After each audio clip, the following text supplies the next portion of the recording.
Ladies and gentlemen, welcome back to another episode of the What Are We Doing podcast. My name's Levi McCurdy, and this is episode 195. We have almost caught up to Carlos, and we have almost hit episode 200. Megs did the math. We're going to be in Mexi Waxy when we hit episode 200, so you know episode 200 is going to be, who knows? Who knows what guest, what's going to be said? John Dunkel might show up to episode 200. Carlos is definitely going to be on episode 200. We might have Mo there. Episode 200 may or may not be 4 hours long. What are we doing? I don't know. I might try to plan the biggest episode ever. And so it's possible. It's potentially possible. We might have some time during the trip with everyone involved to get something done, a mega ep per se. Maybe we'll see. We'll see what happens. We'll see who wants to be involved and everything that goes down. Inevitably, we'll probably record nothing. What are we doing? You know what I mean? But it's another episode of the What Are We Doing podcast, and here we are, and we've got none other than the 47th president of the United States making his rounds yet again. And so, of course, naturally, last week we weren't going to get into it, you know what I mean? The whole Iran deal and everything going on over there. And, just all that nonsense. Daddy said he was going to give us 2 weeks. Trumpsy Wumpsy said he was going to give us 2 weeks and then decide. But as soon as I stopped recording that day, Trumpsy Wumpsy decided that it wasn't 2 weeks, it was just 2 minutes. Boop, send the missiles. What are we doing? We sent a group of B-52 bombers this way, and we sent another group of B-52 bombers this way. One was a distraction, one was the real deal, a 37-hour round trip for these two wonderful, amazing pilots, I guess what we have to, Congratulations for a successful job, well done. If you've seen the headlines, you know, they flew, they dropped the load, it was a success, we hit the targets, the nuclear facilities. Here's the issue, folks. They essentially just blew up Iran's version of 3 Mile Island. What are we doing? Yeah, that's that's an issue. Okay, we don't need 3 Mile Island exploding again, even though it already has once before. What are we doing? Boy, at the end of the day, you know what I mean? That would be terrible for Pennsylvania, let alone the United States, let alone Iran. So, it's a big deal, but not in the sense that Trump had said that, we got to stop Iran from having a nuclear weapon, right? But, they don't, it's the same play. It's the same copy and paste job we did in 2008 with Bushy Wushy when he said, we've got to stop Iraq from having these weapons of mass destruction. And guess what? Much like Iran, Iraq's didn't exist either. What are we doing? And we wasted 20 years and trillions of dollars and countless lives were lost for no particular reason, right? And so at the end of the day, sure, mission success, thumbs up, great job, Trump administration. We're in the situation room. We got it on lock. We know what we're doing. We've got 13 bombs to drop and boom, bam, chicken slam. They blew it all up. And you know what I mean? I don't think anyone was, I think the Iranians, they got their people out of there. I don't think there was, I'm not sure 100%. Check me in the comments, but I don't think it was just kind of a facility that was lost, right? And so at the end of the day, this was then supposed to trigger what Trump said, peace in the Middle East. What are we doing? You've literally, in the same breath, have the president of the United States who just issued a 14-bomb payload from a B-52 stealth bomber. Something that only this country has, by the way. They're fucking sick, but yo, bro, I don't think I could do it for 37 hours just using microwave popcorn, going to the bathroom, and talking to whoever this Joe Schmo is sitting beside me. So it's got to be a freaking just tedious task getting to and back and from. And in the same breath of Trump telling us that this happened, he says, now is time for peace. What are we doing? The man who just ordered the launch and execution of 13 bombs on a Middle Eastern country in the same breath says that now is a time for peace. And so naturally, we have it's a roller coaster. Our emotions are all over the place. There is a ceasefire. Then Israel went off and blasted more bombs into Iran. So then now Trump's pissy. Now Trump's dropping F bombs. The second bomb Trump dropped this week was an effing F bomb, dude. Live CNN. We've got all of the newscasters, dude. They prepped us for this because this is something that no one's ever heard of before. The F word is something that no one has ever heard of before in this country. So all of the news outlets have to like come in and be like, we have to warn you now. The president is using very inappropriate language, and this is something that we need to warn you about. And it's like, dude, it is so funny when Trump drops the F-bomb on national television. And I mean, hey, why not? What are we doing? Why wouldn't he? You know, when I say, okay, now you have 12 hours, Yep. you don't go out in the first hour and just drop everything you have on them. So I'm not happy with them. I'm not happy with Iran either. But I'm really unhappy if Israel's going out this morning because the one rocket that didn't land, that was shot, perhaps by mistake, that didn't land. I'm not happy about that. You know what? We basically have two countries that have been fighting so long and so hard that they don't know what the fuck they're doing. What are we doing? Wow. Hey, that's what Trump needs. Trump needs a button, dude. Instead of dropping F-bombs on CNN, Donald, I've got some advice. Zaddy T, I got some advice for you. Instead of dropping F-bombs on CNN, you need to get yourself one of these. This is the official What Are We Doing golden button. He's going to love it because it's gold. You know what I mean? He's got the gold card. He's got the gold phone. The third thing that Donald Trump needs in his hands at all given times, he's got the phone in his pocket. He's got the card in his wallet. He needs a button. He needs the What Are We Doing button that's gold that he can just keep. And so instead of dropping the F-bomb, he could have been like, we've got Israel and Iran who've been fighting for so long that they don't know. What are we doing? And then he just hits the button and walks off on Air Force One. That'd be gangster. That'd be gangster. He'd be even more gangster than dropping the F-bomb on CNN, let alone having his own What Are We Doing button. So if you know or are connected to him or your team members or a Secret Service member or the Secretary of State or Caroline Leavitt, gosh, she's hot, or whoever else, I don't even know because I don't know anything about politics, nor did I vote. I don't know. I'm not a Republican or a Democrat or a liberal. Whatever they call me in the comments, that's what I am. If you can get me in touch with Trump, I'd love to send him. He doesn't even have to pay for it. What if a free product? Hey, what does Donald Trump love more than a free product? What are we doing? And so just let me know and I'll get him a button. You know what I mean? What are we doing? Get him a button. And so, you know what I mean? We're dropping bombs. We're dropping bombs left and right. There's a ceasefire. There's not a ceasefire. Who knows? Who knows? At this point in time, it's like, I've just got, all I've got is a worried fiance. Like, are they going to shoot missiles at us? Are we dead? Are we going to war? Like, what are we doing?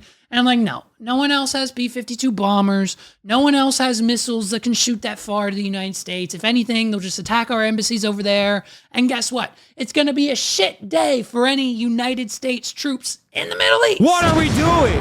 So that's how it'll affect the United States. You know what I mean? All of us here stateside, we're good to go. Keep eating your Cheetos, babe. You know what I mean? But so naturally after that, we've got to fluctuate, okay? We've got a lot of bad this last week, so we've got to bring it back up to a positivity train. And what better way to do that than send Donald Trump himself to NATO and their summit and whatever it is that they do, try to keep world peace. I don't know. If you know what NATO does, let me know in the comments. But of course, that ended, or not ended, but at some point, somewhere in the middle, with Donald Trump and basically the NATO leader. Listen to this. He calls him Dad. Listen to this. Fighting each other. They've had it. They've had a big fight, like two kids in a schoolyard. You know, they fight like hell. You can't stop them. Let them fight for about 2-3 minutes. Then it's easier to stop them. And then Daddy has to sometimes use strong language. You have to use strong language. Every once in a while, you have to use a certain word. They're not going to be fighting each other. They've had. What are we doing? We called him Daddy. You know what I mean? Now listen.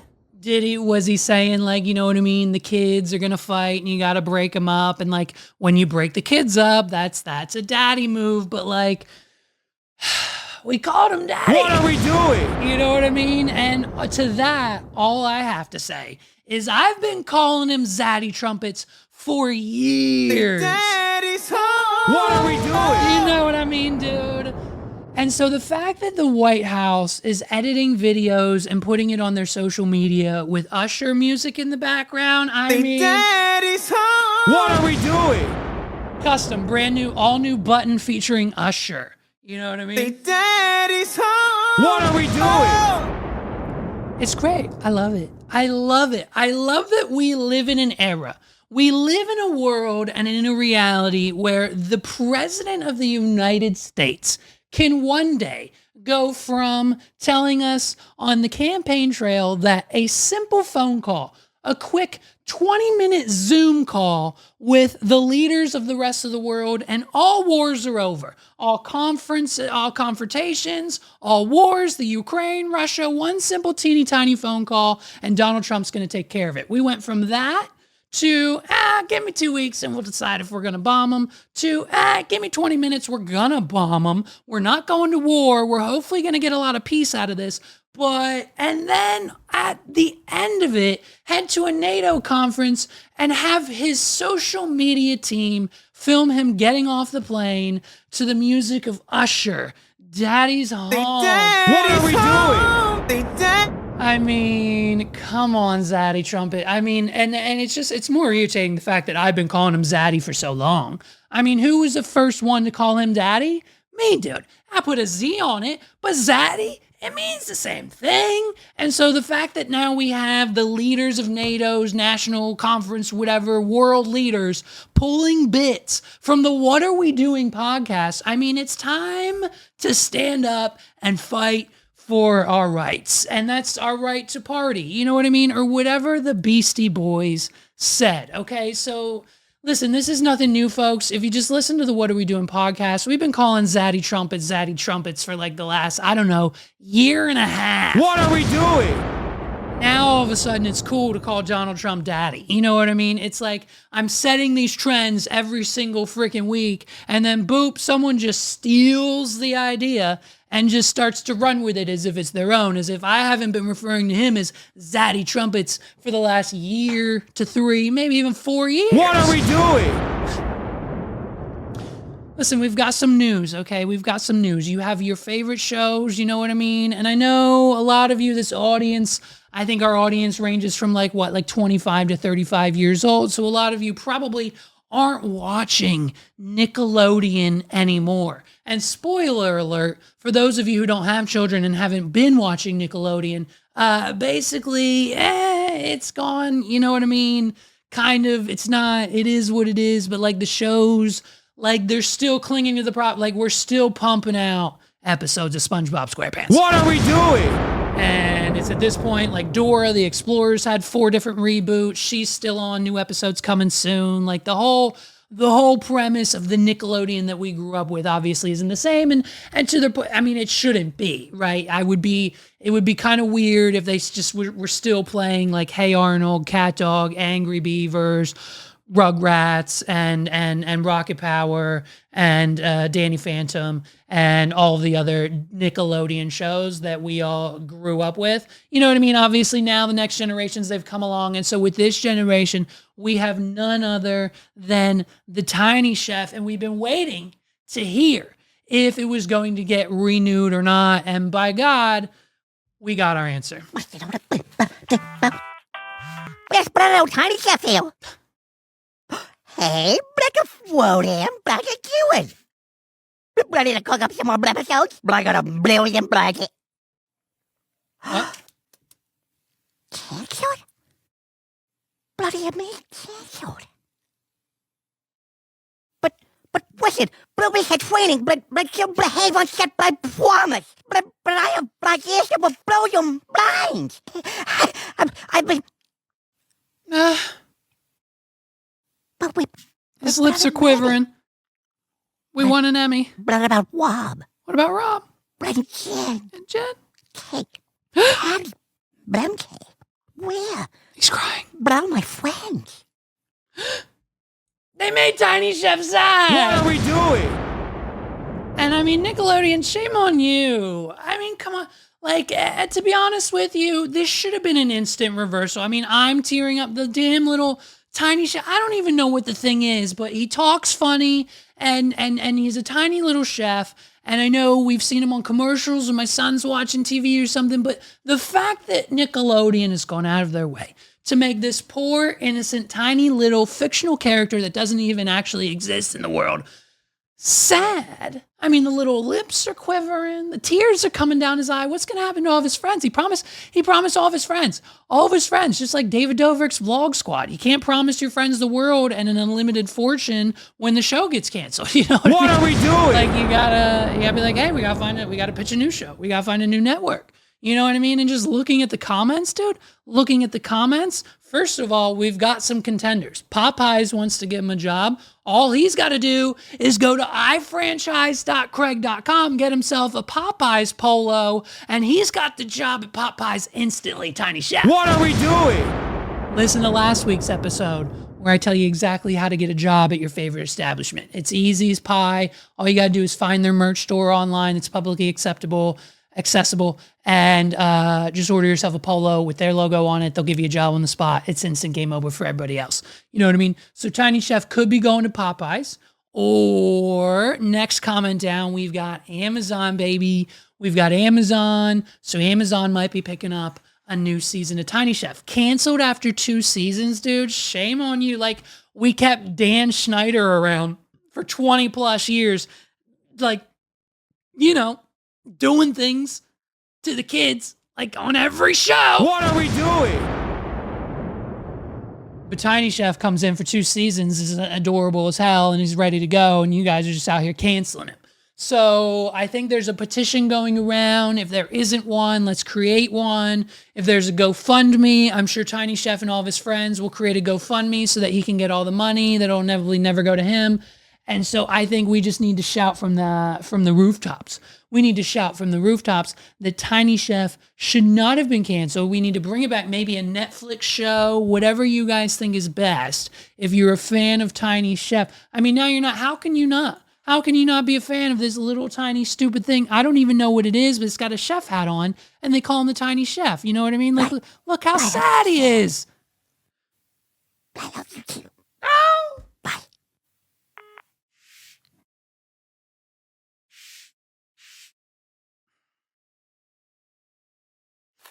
Just goes back to clean it. Are you insane? Nickelodeon, if you don't shut the fuck up, What are we doing? What are we doing? This What are we doing? What are we doing? On your What are we network doing? right What now. are we doing? Bring Tiny Chef, bring Daddy home. I mean, come on, bro. The little dude, he tries to go back to cleaning, he just starts bawling, dude. I mean, why is that? Why is this not? I mean, this should be. God damn it, Nickelodeon. Why is everyone pissing me off? Why does everyone continuously piss me off? You know what I mean? Like, even more that'll piss you off. Hot take. Here's my hot take. Get me on the subway with the guy in the Metro card. Get me on with him so I can tell him my hot take. We gotta stop. We gotta stop letting Will Smith attempt to do freestyles. What are we doing? I don't know what PR campaign manager, whatever, maybe his wife. I don't want to say her name. He might pop up in the studio and smack the shit out of me.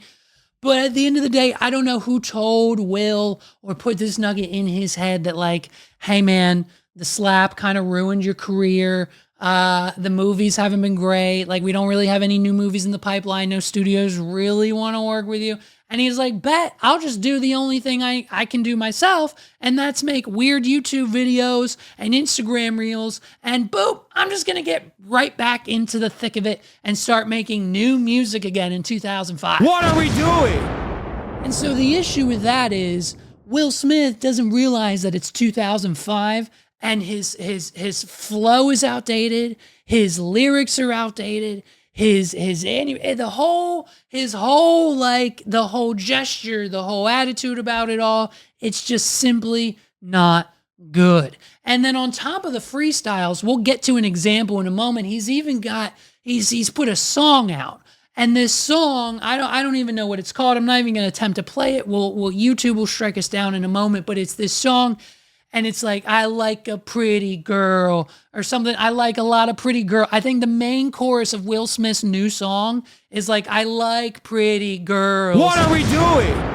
And if we're being honest, what the internet has discovered is that the song only sounds good when you put it on 1.25 speed. Like if you play the song on YouTube or Twitter or wherever and put it on 1.25x, then like it sounds so much better. Like we don't even know what tempo to use in 2025, let alone lyricism in 2025 from Will Smith. What are we doing? And so he's got this freestyle out, dude, and I think he's with like a UK radio host, and he's allegedly taking shots at Chris Rock, dude. This is still something that lives, and I think it will inevitably for the rest of his life until Will Smith stresses himself out so much to the point where he has a stroke and it's maybe not looking good for Will Smith anymore, and we're all going to be like, hopefully Will's okay. Like it's getting to the point now where the whole Chris Rock thing will never leave the front #1 Billboard spot of his mind. So much so that he's now incorporating it into his freestyle. Listen to just, God, it's terrible. Just listen. I mean, Big Will. Yeah. Charlie Slav in the building. And by the way, Charlie Slav, it doesn't help that Charlie and they have this reverb echo on their microphone, so it doesn't help the fact that Will Smith has the most terrible freestyle of all time that's about to happen here. But we've got his friend Charlie who's just doing ad libs and backing him up with, yeah, oh, kill him. And it's so cringe, dude. It's so bad. I can't. I watched this thing and I laughed the whole time. Listen to this. Come on, Dad. Here we go. The whole world dark as night, let there be light. My insights don't sound right in sound bites. I be sitting at the table with the Jedi Knights. Y'all still sleeping on me like red-eye flights. I ain't a prima donna, I just ain't with all the drama. I took a little Ali, mixed it up with Obama. Suffocated poverty, now I got wealth trauma. Dropping game in my IG stories, a stealth bomber. Road to success, navigated the narratives. Raised 3 kids, made it through 2 marriages. By the way, I can rap better than Will Smith. What are we doing? I don't have a beat. I don't have a beat prepared, but I'm telling in the next 72 to 128 hours, sometime next week, maybe. I swear to God, give me 20 minutes. I can do, it's the most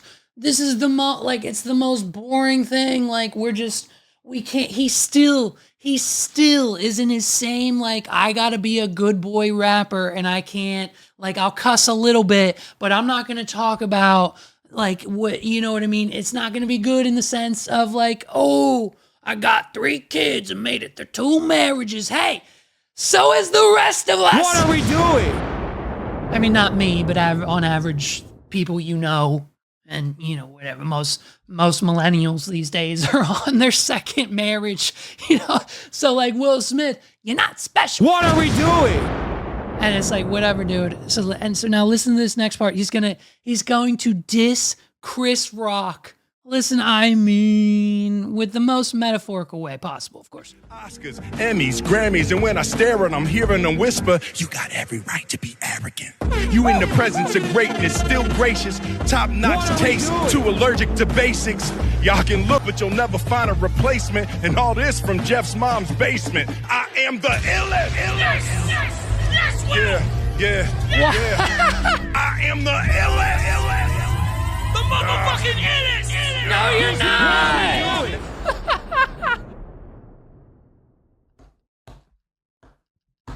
I don't know. I can't handle it. I cannot explain to you how happy and how funny it is, how happy I am to hear Will Smith scream into the microphone, I'm the illest. Oh! What are we doing? Come on. Man to move in malicious ways, and I am too grown to play childish games. But if you talking crazy out your face up on the stage and disrespect me on the stage, expect me on the stage.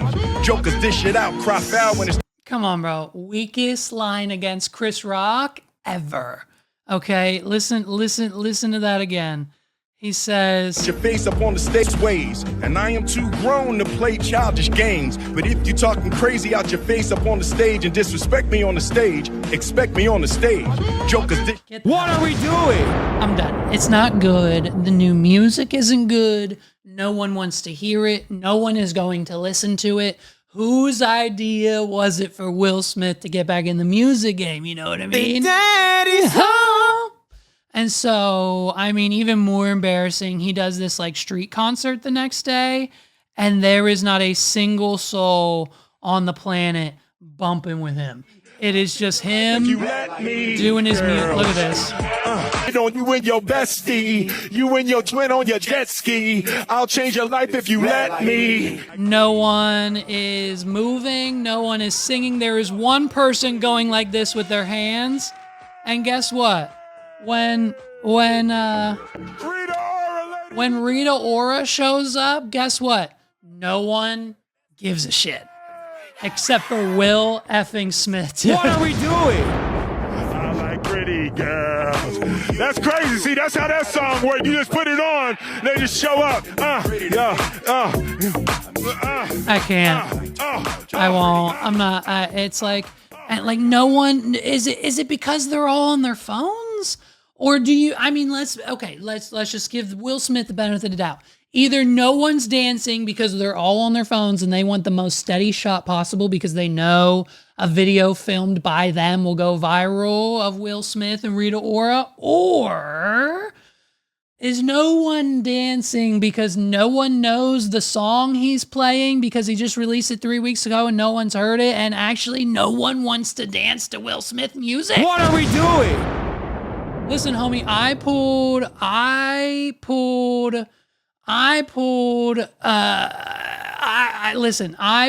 this whole thing out of the hat 3 years ago. When I stopped playing Will Smith at weddings 3 years ago because guess what? Every time I played like Miami or Getting Jiggy with It or any other Will Smith song, not a single soul was on the dance floor. They all immediately left. And it just was very, very, very, very apparent to us that Will Smith isn't / maybe wasn't it when it came to the whole music category. What are we doing? And so, man, this shit that he's been doing is just one of those things that we probably need to just like shut down. Like for the radio stations and the YouTubers who are doing the freestyles who think that like this is great, like you're only going viral because it's out. It's not. What are we doing? And so now we have to talk about this bizarre thing that happened like yesterday or has been happening for the last few days. Like it's the Liver King versus Joe Rogan. So for those of you who don't know, the Liver King made his rounds a few years ago when he started coming out and getting on podcasts and saying things like, all I do is eat raw meat, raw liver, raw chicken, and my supplements. And then he'd smack them off the table and he'd put a link on the screen to go buy the Liver King supplements that you too could get and take if you want to be ripped and jacked and so muscular beyond physical human reality. All you got to do is eat raw liver meat and the supplements. And so at the end of the day, the Liver King then went on Bert Kreischer's podcast. He went on all Flagrant. Every single one of Joe Rogan's friends who has a podcast, the Liver King has been on, except for Joe Rogan himself. What are we doing? And for that, Joe Rogan's excuse or reasoning behind the fact that he hasn't had the Liver King on is because he knew back then and knows now even today more that the Liver King is a liar. The Liver King is out here telling everyone on the planet, every single person he passed, every podcast he's been on, I'm not on testosterone, I'm not on steroids, and I'm not on steroids, okay? What are we doing? Ethan Klein, everybody, anyone who tried to say that the Liver King was on steroids 2 to 3 years ago, like he almost would like punch you in the face and permanently hurt you for like the rest of your life. And so now, on top of it, we've got him crashing out because what happened? Oh, we exposed him. Oh, it got leaked. His doctor leaked it and said, hey, bro, this guy is on 10 grand worth of steroids every month. What are we doing? So we essentially, after that document got leaked and Joe Rogan and everybody on the internet was like, I told you so. We knew he was on steroids. He's obviously a liar. Thank God he didn't go in the JRE. And so now we've essentially destroyed his reputation. No one can trust the Liver King anymore. No one wants to watch him anymore because why would we like and follow and trust a liar?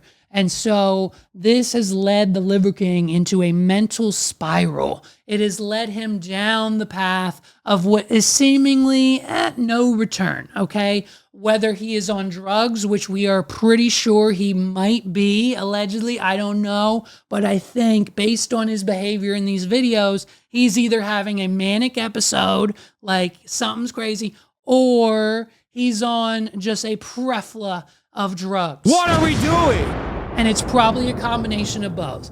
And so now, fast forward to here we are, 2025. We haven't heard from Mr. Liver King in like, I don't know, the last couple of years.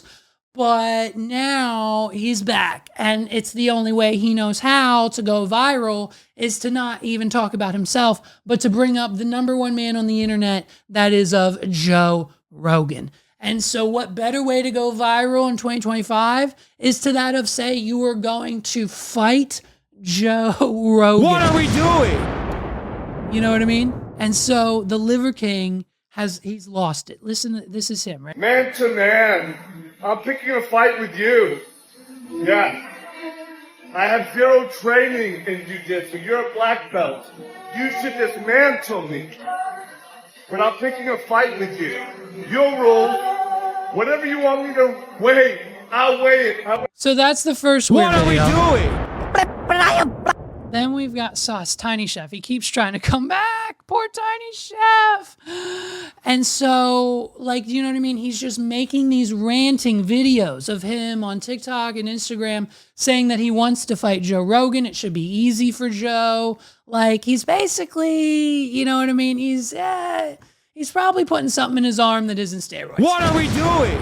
And so at the end of the day, you know what I mean? He travels to Texas. He travels to Texas and is still on Instagram and TikTok threatening Joe Rogan, like saying he's going to come to the studio. He wants to fight Joe Rogan. And so naturally, Joe calls the police and they go arrest his ass. What are we doing? The Tiger King gets arrested in the middle of Texas. And so now, naturally, with being released on bond, he's got a lot of money, probably no price. It's fine. He's out and about, but he's got an ankle monitor on and he's still making weird as shit videos. Like, this is clearly him in his hotel room, just doing...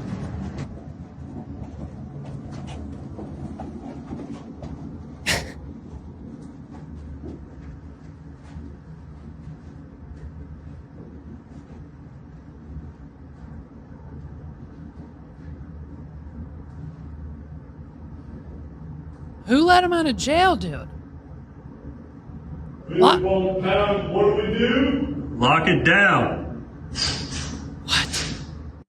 What are we doing? Hey, why didn't we keep him in prison? It's clear that this man has some psychological issues, whether it's drug prone or not, but like, let's maybe give him 20 minutes in the fish drunk tank or like a padded room somewhere maybe, because this isn't normal behavior. Once again, I think we're gonna have to start a segment with Monet. We're gonna have to call Mo. We're gonna have to call her, and we're gonna have to let her know that we need an analysis here. Is this drugs? Is this mental? Like, where are we at with the Liver King? So naturally, he gets arrested. He gets out, and what better way than we don't need Joe Rogan to talk. Like, Joe Rogan doesn't need to address this. But what better way to try to piggyback off of the virality of the Liver King calling out Joe Rogan, getting arrested and still wanting to fight Joe Rogan and using his name to go viral? Not like what we're doing here with this segment, but what better way and better person to do so than failed podcaster, moved to Texas recently and hates his life, Brendan Schaub. What are we doing? And for those of you who don't know, we'll get to his reaction in a minute. Brendan Schaub just picked up his entire life and family, moved to Texas with the rest of the Rogan-verse, all because his boy Bryan Callen is now back in the Rogan sphere. He moved to Texas. He's doing stand-up comedy now. His career's taking off in comedy, finally. And so that leaves baby Brendan with an empty chair next to him. And so he's got to still do the podcast with Bryan. He can't do Fighter and the Kid without the kid. So we need Bryan Callen. So he has to move to Texas. And what better way than to set up a podcast studio in Texas than in a storage locker that has an automatic light shut off every 20 minutes, no AC. So Brendan had to go out and buy an industrial size AC unit that is loud as shit, that Chin cannot get the background noise out of. You hear it every 20 minutes.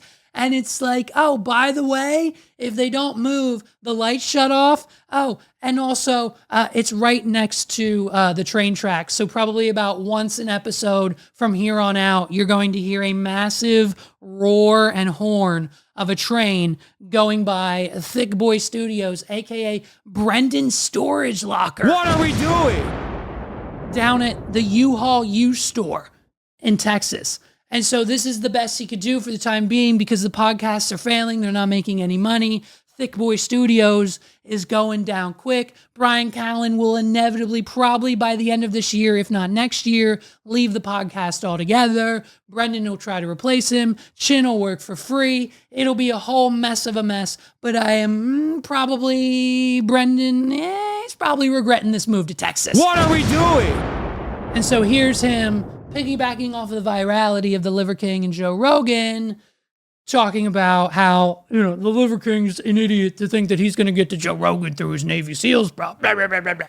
Liver King. Let's say you pull off what you think you're going to do and get access to Rogan, which is never happening. But let's say you're able to get through the fucking wall of special forces security that he has, jump the gate that he has, get through security, get through all the bullshit, the guns, the dog. Good fucking luck. But let's say he has a special set of skills and he does that. And then you get face to face with a guy who's trained in fucking Taekwondo. He's a black belt, competition black belt in Taekwondo, knocked out a million fucking dudes. Not to mention he's a black belt in jiu-jitsu. Again, buddy, this is how you know he's not thinking clear. You can't fight. I know you think you're tough, but there's levels to that. And he might be a tough guy. And there's a lot of tough guys. Oh, yeah. And I know he, walks barefoot and takes shits laying down and does enemas. Which is true. And he's tough in his world. It's so funny. There's levels to toughness, dude. And if your goal is to get attention by fighting Rogan and 100%, to go viral, 100%. You go viral. Yeah. But you can go viral from getting beat the fuck up. 100%. What are we doing? So, and by the way, Brendan Schaub thinks that he can just beat anybody. Brendan Schaub is the only person on this planet that could beat Joe Rogan in his mind. What are we doing? So it's so strange that the Liver King, Joe Rogan, man. I mean, it's obviously a cry for help. And I think someone on the Liver King's team needs to really get there. So, hopefully that gets resolved soon. Listen, last bit, and then we'll get out of here real quick. The full cast of David Spade's new movie called Busboys has been released on IMDb. And if this isn't the epitome of the Rogan sphere YouTuber Kill Tony rejexification of a movie, then I don't know what is. What are we doing? I mean, starting from the top, and it goes in hierarchy order. Of course, we have David Spade, his movie, main character, of course, he's at the top of the list. Then we get to the Rogan sphere, and we've got the top three, okay? We've got the top three contenders. We've got Theo Von, of course. We've got Tim Dillon, of course. And we've got Bobby Lee, of course, okay? And that right there, those three with Spade, probably will carry the rest of the movie. Those three with David Spade, it's hopefully will be good. And I'm rooting for him. We love everything Theo does. We're huge fans of Tim Dillon. Bobby Lee needs to drop Kalila completely, and then he'll be good to go once his special comes out later this year, if it inevitably ever does, you know? What are we doing? So then we get into like the YouTuber of it all, because like this is how it goes. You have to pay David Spade the most, all of Joe Rogan's friends the next tier of money, then the YouTubers get a little less, and then the Kill Tony boys get a little less than that. So the YouTubers, we've got Trevor Wallace, of course, Jay Farrow, of course, Sky Bree, of course, and then, and I don't know why Sky Bree's here, but it's fine. Just give her the 5 minutes that she might deserve. I don't know. I really like her. Then we get to the Kill Tony verse, and we've got none other than Cam Patterson, Casey Rocket, William Montgomery, and a couple of other people. I don't know if they're on Kill Tony or not, but they look like they are. Hey, how much does Tony get from the deal? What are we doing? There's no chance in hell. There is no chance in hell that Tony Hinchcliffe is just relying on the money coming in from the show itself. There's no way that Tony Hinchcliffe put these people on. Tony Hinchcliffe created Cam Patterson, he created Casey Rocket, and he created William Montgomery all on his own. Not all on his own, with their help, of course, but you get what I'm trying to say here. So the fact that Kill Tony gave these boys the opportunity to do anything they wanted to do, and now presumably the class of 2024 has landed a David Spade, probably Adam Sandler finance-backed type of movie.